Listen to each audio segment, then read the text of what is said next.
Chapter 16. Mr. and Mrs. Jenkins Meet Bruno. My grandmother carried me back into her own bedroom and put me on the table. She set the precious bottle down beside me. "What time are those witches having supper in the dining room?" she asked. "8 o'clock," I said. She looked at her watch. "It is now 6:10. She said we got until 8 o'clock to work out our next move. Suddenly her eye fell upon Bruno. He was still in the banana bowl on the table. He had eaten 3 bananas and was now attacking a fourth. He became immensely fat. "That's quite enough," my grandmother said, lifting him out of the bowl and putting him on the tabletop. "I think it's time we return this little fellow to the bosom of his family. Don't you agree, Bruno?" Bruno scowled at her. I had never seen a mouse scowl before, but he managed it. "My parents let me eat as much as I want," he said. "I'd rather be with them than with you." "Of course you would," my grandmother said. "Do you know where your parents might be at this moment?" "They were in the lounge not long ago," I said. "I saw them sitting there as we dashed through on our way up here." "Right," my grandmother said. "Let's go and see if they are still there. Do you want to come along?" she added, looking at me. "Yes, please," I said. "I shall put you both in my handbag," she said. "Keep quiet and stay out of sight. If you must peep out now and again, don't show more than your nose." Her handbag was a large, bulgy, black leather affair with a tortoise shell clasp. She picked up Bruno and me and popped us into it. "I shall leave the class undone," she said, "but be sure to keep out of sight." I had no intention of keeping out of sight. I wanted to see everything.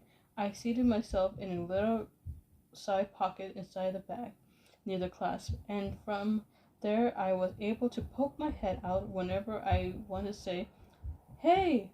Bruno called out, "Give me the rest of that banana I was eating." "Oh, all right," my grandmother said. "Anything to keep you quiet." She dropped the half-eaten banana into the bag, then slung the bag over her arm and marched out of the room and went thumping along the corridor with her walking stick.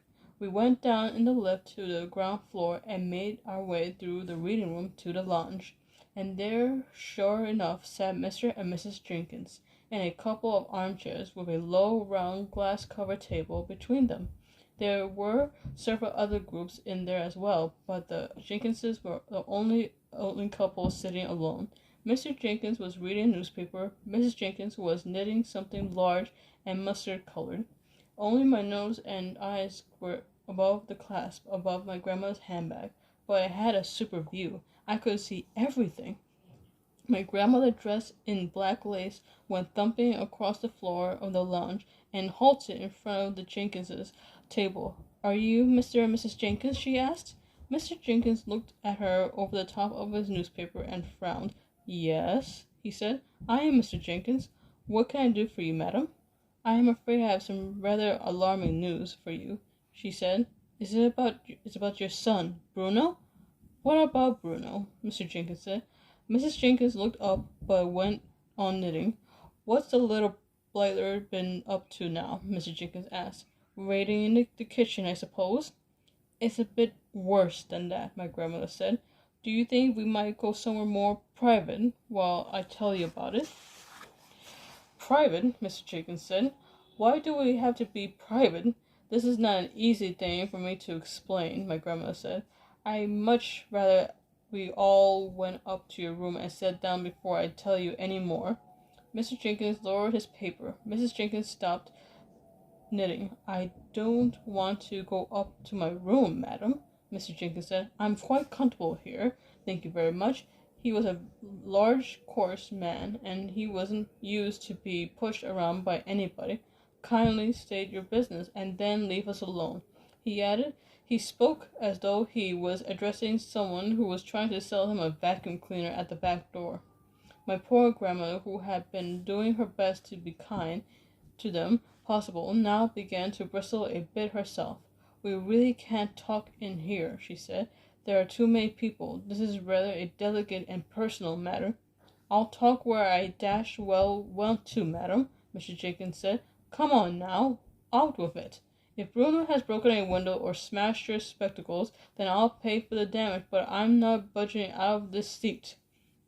One or two other groups in the room were beginning to stare at us now. "Where is Bruno anyway?" Mr. Jenkins said. "Tell him to come here and see me." "He's here already," my grandma said. "He's in my handbag." She patted the big floppy leather bag with her walking stick. "What the heck do you mean he's in your handbag?" Mr. Jenkins shouted. "Are you trying to be funny?" Mrs. Jenkins said. Very prim. "There's nothing funny about this," my grandmother said. "Your son has suffered a rather unfortunate mishap." "He's always suffering mishaps," Mr. Jenkins said. "He suffers from overeating, and then he suffers from wind. You should hear him after supper. He sounds like a brass band, but a good dose of castor oil soon puts him right again. Where is the little beggar?"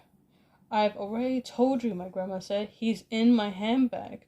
But I do think it might be better if we went somewhere private before you meet him in his present state." "This woman's mad," Mrs. Jenkins said. "Tell her to go away. The plain fact is," my grandma said, "that your son Bruno has been rather drastically altered." "Altered?" shouted Mr. Jenkins. "What the devil did you mean, altered?" "Go away," Mrs. Jenkins said. "You're a silly old woman. I am trying to tell you, as gently as I possibly can, that Bruno really is in my handbag," my grandmother said. "My own grandson actually saw them doing it to him." "Saw who doing what to him? For heaven's sake!" shouted Mr. Jenkins. He had a black mustache which jumped up and down when he shouted. "Saw the witches turn him into a mouse," my grandmother said. "Call the manager, dear," Mrs. Jenkins said to her husband. "Have this mad woman thrown out of the hotel." At this moment my grandmother's patience came to an end. She fished around in her handbag and found Bruno, lifted him out and dumped him on the glass top table. Mrs. Jenkins took one look at the fat little brown mouse, who was still chewing a bit of banana, and she let out a shriek that rattled the crystals on the chandelier. She sprang out of her chair, yelling, "It's a mouse! Take it away! I can't stand the things! It's Bruno!" my grandma said. "You nasty, cheeky old woman!" shouted Mr. Jenkins. He started flapping his newspaper at Bruno, trying to sweep him off the table. My grandmother rushed forward and managed to grab hold of him before he was swept away. Mrs. Jenkins was still screaming her head off, and Mrs. Jenkins was tiring over and over, "Get out of here! How dare you frighten my wife like that? Take your filthy mouths away this instant! Help!" screamed Mrs. Jenkins. Her face had gone to the color of the outside of a fish. "Well, I did my best," my grandma said, and with that, she turned and sailed out of the room, carrying Bruno with her.